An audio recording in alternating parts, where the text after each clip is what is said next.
Ako si Christine de la Cruz Espino at ito ang aking output number 2.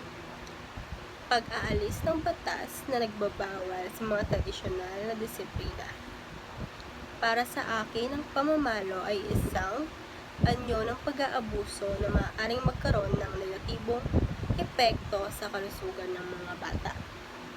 At hindi ito epektibo sa mga bata kapag ginawa ng magulang bilang pagdidisiplina.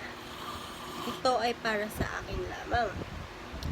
Pero ayon sa mga nakausap ko, ang magulang ko at yung friend niya, ang pag-alis daw ng batas na sa pagbabawal ng tradisyonal na pagdidisiplina tulad na lamang ng pamamalo ay isang issue daw na may dalawang panig.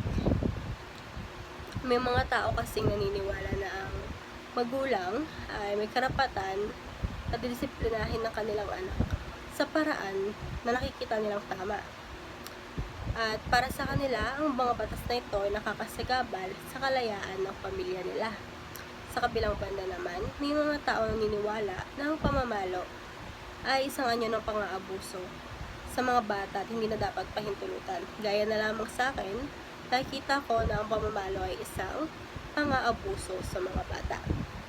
Naalala ko noong grade 3 ako, binato ako ng mestra ko ng eraser ng blackboard. Sinumbok ko ito sa principal, ngunit ang sagot ng aking guro ay isa daw itong paraan ng kanyang pagdidisiplina, pero hindi dapat niyang ginawa kasi bawal. Kahit na pangalawang magulang natin na ang mga guro.